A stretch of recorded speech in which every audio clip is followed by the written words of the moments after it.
that what are you, how do you take in consideration of the neoplastic and the carcinogenic tendencies of most stem cell therapy? Thank you. Sorry, maybe I will follow up you later because I couldn't catch your questions correctly. So, thank you. Thank you. Yes, let's do that. Thank you so much. That was Kiku Yasoi, everyone. That was a wonderful presentation. Another great presentation. We here at Health 2.0 conference are killing it. All right, next up, our keynote is on the subject of role of artificial intelligence and other emerging technologies for healthcare. Now, artificial intelligence can be a powerhouse when it comes to disrupting healthcare services. While enabling healthcare practitioners to identify day-to-day patterns of their patients to guide decision-making, it can also be applied to guiding diagnostics and personalized medicine development. Now, to talk more on this topic, can I please call on stage Ian Slade, who is the founder and CEO of IT Consulting Group, LLC. Can we please have Ian Slade on stage?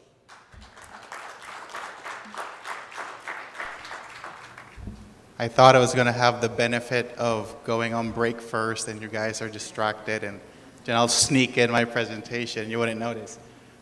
But thank you. Thank you all for being here. I was asked to talk about how AI can help disrupt healthcare and also what are the things that I'm excited about in the very near future. And towards the end, I want to talk a little bit about the things that we're working on in terms of the metaverse and also mental health and a lot of amazing things going on there. But before I jump in, I'd like to have a few of the folks that flew in from California stand up. Michelle Slade, wonderful wife. Dinesh Bangara, a great friend, and his dad, Dr. Suresh Bangara. Come on, guys, please stand up. There you go. A round of applause. They came all the way from LA, so thank you for being here. So this is, I think, one of the most exciting times in healthcare because we get to look at, for someone like me who's been in the healthcare technology field for the past 20 years, it's very exciting because there's a lot coming up in really fast order. And let's jump right in. It's hard to read that. I'll just look up here. So a little bit about myself. Started different companies, IT Consulting Group, as mentioned earlier. I also started the Healthcare Project Management Association. Last year, we now have 2,000 members from more than 50 countries, and we're trying to advance healthcare project management. How do we do that better? And recently, I'm working with Dr. Bangara and Dinesh to look at the metaverse healthcare, what we can do in that space. All right. And my focus has been on digital transformation. I am grateful to be awarded globally in terms of advocacy, leadership, and artificial intelligence. And the picture here was from last week. This is the one that I'm most proud of. It is the Advocate of the Year, not because of the award, but because of what we were able to do in California. Over the past 7 years, we've been advocating for the governor to increase the funding for broadband, and this will improve digital equity, which will help not just healthcare, but also education and all the different sectors that will need the internet. So I'm happy to announce that last October, the governor signed $6 billion to help the broadband infrastructure in California, which will help 98% of Californians have access to telemedicine. And with the pandemic and whatnot, it is a good time to have telemedicine. All right. So why artificial intelligence? There's a lot of topics that we can talk about, but I'm really excited about artificial intelligence, not just because of the different areas that we can go into, but from a business standpoint, if you're looking at something to devote your time into before the end of this decade, we're looking at a $1 trillion industry, right? And in this very narrow segment, there's so much that you can do with artificial intelligence, but just in healthcare technology, it's a $1 trillion industry. All right. Now, for all of the history buffs in the audience, I put together here the AI timeline. As you can see, we started out in the 50s with the Turing test. Then we came up, as you can see here, for me, 1997 was a very sad day for all of you who are chess fans when Garry Kasparov was beat by Deep Blue. That was a turning point wherein, the computer finally surpassed us in chess. And as you can see, the different timelines here. IBM Watson is very interesting, 2011. There's a lot of promise. And, is anyone familiar with IBM Watson? There we go, a few hands, great, great. One of the things, and we'll talk about it here a little bit later, is the problem with clinical decision support, right? And Watson can help with that, and we'll talk about that in just a minute. And from Watson, we go to Alexa. I think everyone here is familiar with Alexa, with Siri.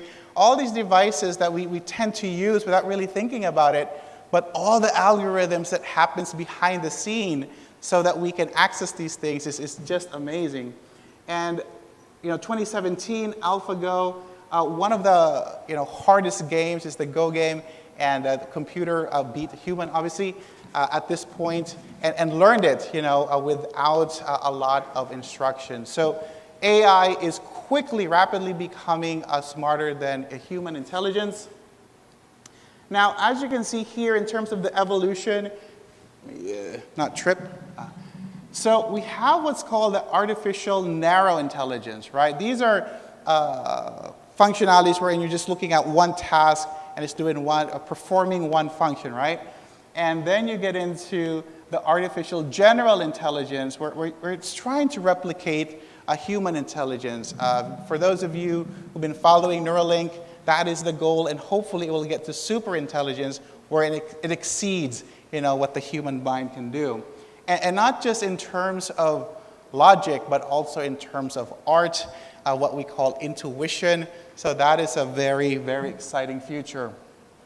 Now, AI is everywhere, as we know. Hold on. But in healthcare, put my glasses on. Hold on.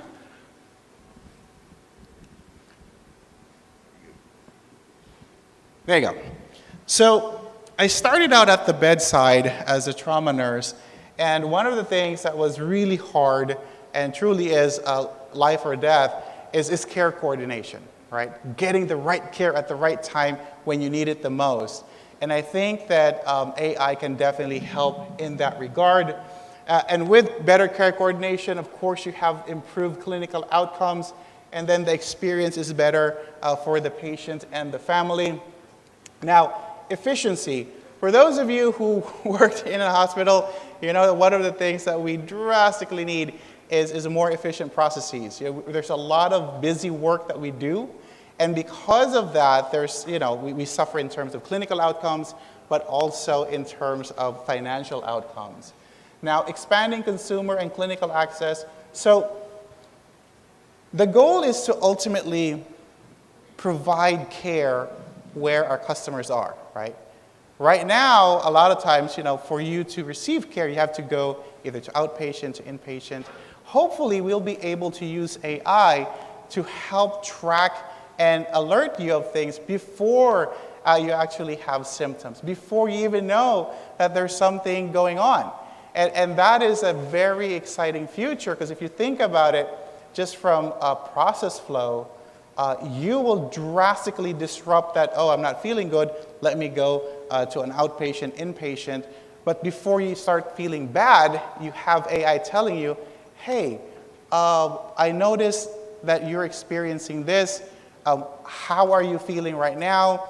What if we do this? So before you get to the curative part of medicine, right, you now drastically shift to the preventive and promotive, which is something that we haven't been really good at. All right, so where are we spending a lot of our time, effort, and energy?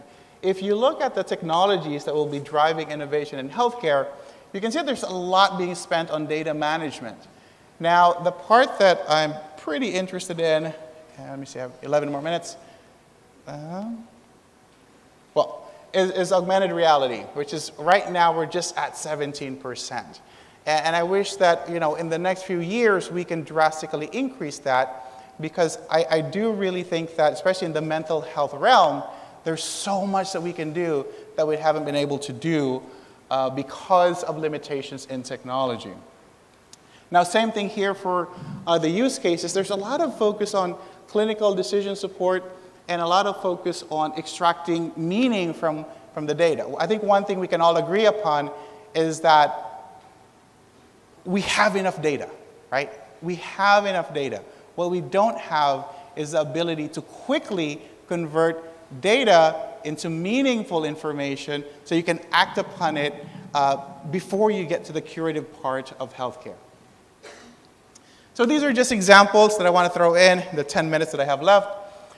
As you can see here, when we partner AI with pathology, you increase the success rate and drastically drop the error rate here, 85%. Smart microscope, has anyone heard about this? You have? Oh, cool. So this is something super exciting for those of you who haven't. So smart microscope in real time helps you categorize blood infections. Now, for those of you that work in healthcare, you know that we throw a lot of antibiotics on patients with the hopes that one of them will hit it, right? The shotgun approach. Imagine if you can, with 93% accuracy, figure it out in almost near real time and figure out the treatment, right? Another thing, and this is with Google AI, 98% accuracy to tell if diabetes will hamper your eyesight. I have a colleague, his name is Dr. Daniel Kraft. He's working with Google and with Stanford, and they're doing a lot of innovative things in terms of, again, shifting the focus from preventive, from curative into preventive, and being able to tell, if your diabetes will hamper your eyesight before you have symptoms, right? For those of you in ophthalmology, you know that by the time you start getting symptoms, it's almost a little too late. You're now focused more on the curative side. 9 minutes. All right, AI in robotic surgery. Imagine doing surgery, and while you're doing surgery, you can tell if the tissue is normal or if the tissue is benign, if the tissue is malignant, and that is what is coming up in terms of robotic surgery. And aside from that, as you all know, we can now do remote robotic surgery as well. So if you need access to the best neurosurgeon and happens to be in England, you're here in Dubai, they can perform that. All right. Now, there's a lot of talk about health tracking and wellness applications, and there's definitely a lot of uses for it.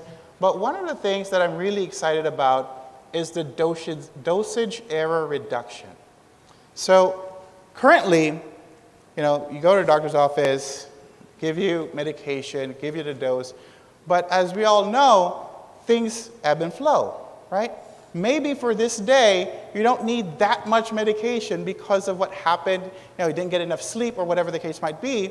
We don't have that capability, right? We're not adjusting dosages based on what happened to you right now, right? So imagine a time wherein that can happen. And I have here in this top 5 emerging trends in wearables where you're gathering meaningful information. And for those of you who are unfortunate enough to be getting all this wearable information in your doctor's offices, right now it's still garbage because there's so much coming in and you're just not able to pay attention. So imagine if you can actually get not the data, but meaningful information that you can act upon right away and create automated pathways that you don't even have to think about. It just tells the patient what to do. We're not there yet. Smart pills. So imagine being able to take a pill and depending on what your blood sugar is, for example, it adjusts the amount that's being released into your bloodstream.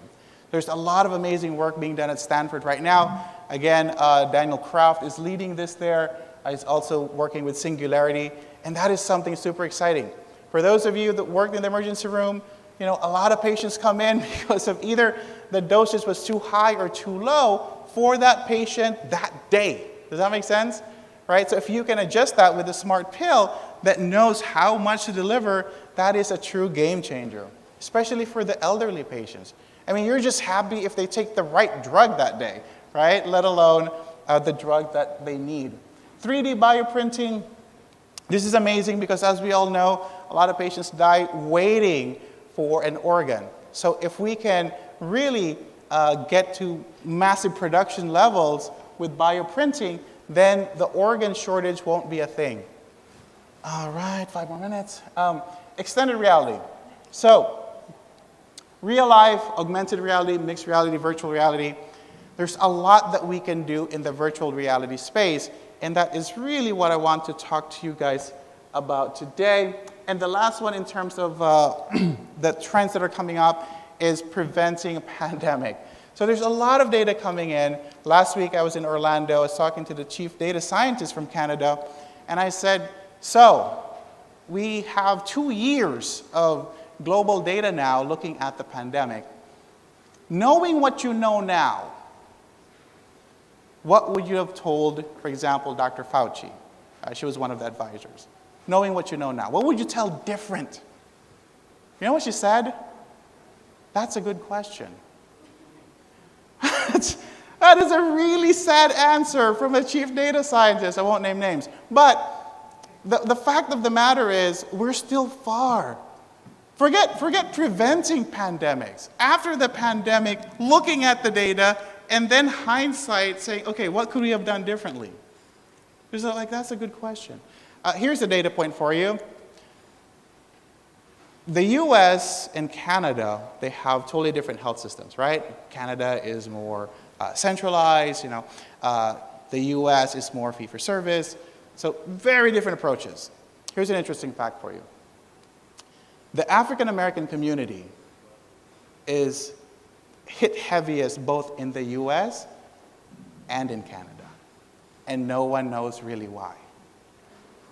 And we have chief data scientists from around the world, and during the last day of the conference, I got a chance to sit down with them and say, why do you guys think this is the case? And they said, that is a good question.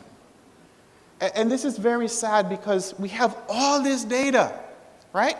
We have supercomputers, yet we can't even do a formal autopsy of the pandemic we had. Forget trying to prevent a pandemic. We're not even there yet. But with AI, with advancements, I think that we can eventually get there by honing in on factors that right now we might not think is consequential. But maybe that's what, caused, in this case, the African American group to suffer the most in 2 very different environments and very different healthcare settings. 3 minutes. All right. Metaverse. So, for the geeks in the audience, 7 layers of the metaverse. You have the infrastructure, everything from 5G, human interface, mobile, smart glasses, decentralization, where you're going into the blockchain. Dinesh, this one's for you. Spatial computing, 3D engines, and now all the way up to experiences. And that's the part that I'm really excited about, is the experience. Now, on my way in, I was talking to a passenger, and he told me a story about how he has a 6-year-old kid that has a learning disability and is really struggling because the school that his kid is going to is not well equipped to help his kid with the disability. And I was telling him about this whole metaverse, mental health, and all that I'm working on with Suresh and Dinesh in the back. And then he said, what can I do to make that technology available today? Because my kid is not just not learning, but also not experiencing life as other kids have right now. And he started to get very teary-eyed because currently there's nothing for him. He's been to the US, to Paris, he's been around the world, Switzerland, and his kid unfortunately has other things going on. And right now they all told him, I'm so sorry, but basically we don't have anything for you right now. right? Now, with the metaverse, we can have a different paradigm, in this case, to mental health. And in his particular example, it was a mixture of autism, learning disability, and other things. And the problem is, it took us so long to get here. As you can see in the slide, everyone from going back 2,000 years had a different opinion as to why mental health or mental disease is. Yeah? Why is it that we have these issues? Everything from, it must have been the spirits, right? Or it's in your blood. But what we're learning now is that it's a combination of genetics, environment, lifestyle, and there's a lot more that we don't know. I was telling Dinesh the other day, I think that we're trying to figure out mental health by looking through a keyhole, right? And trying to figure out what's inside the Sistine Chapel. We just don't have the right technology just yet. But I think that if we use the upcoming technology and bring that into mental health, that we can drastically make a difference. So to this point, if you go to a mental health professional, and let's say you're going through guided imagery, a lot of times they would tell you, okay, well, have a seat, calm down, and then let's close your eyes and picture a place that you want to be in, be it the ocean, be it the forest, whatever it is that makes you calm. Take deep breaths, go through the process, and see if I can calm you down, right? So for thousands of years, that has been the process. Soon, the process is, instead of closing your eyes, open your eyes, and while having AR and VR, let's see that together. Let me see how you're feeling right now. Do you see yourself today as a roaring tiger? Or do you see yourself today as a scared mouse? Right? How are you feeling right now? How can I help you with where you are right now? And as a mental health practitioner, you don't have to guess, because you can see how they're feeling.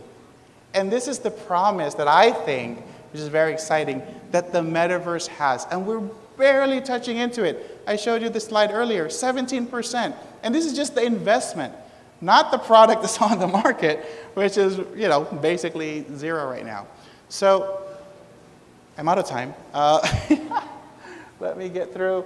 Let me just say that this is a future that I'm really excited about. This is a future that I think we can really make a difference in.